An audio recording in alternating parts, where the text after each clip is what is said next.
और एक सवाल ये कि क्या नर्मदा सेवा यात्रा में शामिल होना मुस्लिम समुदाय के लिए पाप है? क्या मुस्लिम समुदाय नर्मदा सेवा यात्रा का हिस्सा नहीं बन सकता? सवाल ये कि क्या मां नर्मदा जैसी पवित्र नदियां किसी विशेष धर्म का हिस्सा है? ये सवाल इसलिए क्योंकि एक तरफ जहां सीएम शिवराज सिंह चौहान नर्मदा सेवा यात्रा को कामयाब बनाने की कोशिश कर रहे हैं, इसमें शामिल होने के लोगों से अपील कर रहे हैं, तो वहीं दूसरी तरफ इस यात्रा में शामिल होने वाले मुस्लिम समुदाय के लोगों के खिलाफ फतवा जारी किया गया है।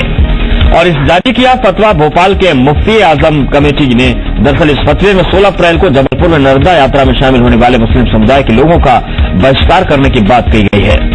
मुफ्ती आजम कमेटी की तरफ से जारी हुए फतवे के मुताबिक अगर यात्रा में शामिल हुए लोग माफी नहीं मांगेंगे तो उन्हें समाज से बाहर कर दिया जाएगा। जो लोग माफी मांगेंगे वो ही इस समाज में शामिल रह पाएंगे। आपको बता दें, कुछ मुस्लिम लोगों ने कलश यात्रा में भी हिस्सा लिया था।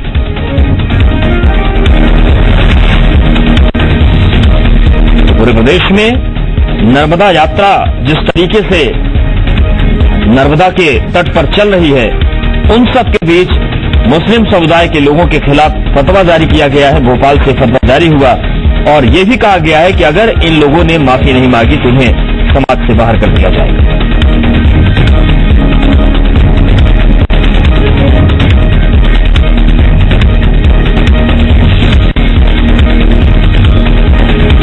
मुफ्ती आजम कमेटी की तरफ से जारी हुए फतवे के मुताबिक अगर यात्रा में शामिल लोग माफी नहीं मांगते तो उनका बहिष्कार किया जाएगा। जो लोग माफी मांगेंगे वो इस समाज में शामिल रह पाएंगे।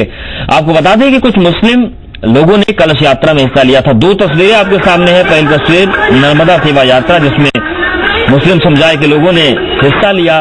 नर्मदा की स्वच्छता का जो संकल्प था उसमें उन्होंने अपनी भागीदारी सुनिश्चित की। लेकिन दूसरी तरफ देखिए, इस पवित्र नदी को बचाने के लिए, जीवनदायिनी को बचाने के बजाय फतवा जारी कर दिया। लेकिन सवाल यह है कि क्या कोई भी नदी किसी विशेष धर्म से ताल्लुक रखती है? सवाल यह भी है कि नर्मदा सेवा यात्रा में मुस्लिमों का शामिल होना गुनाह कैसे? नर्मदा सेवा यात्रा में शामिल होने वाले मुस्लिम पर फतवा आखिर जारी क्यों हुआ? सवाल यह भी है कि क्या नर्मदा सेवा यात्रा में मुस्लिमों को शामिल होने का हक नहीं है? और कब तक फतवों का जो तानाशाही शासन है वो चलता रहेगा?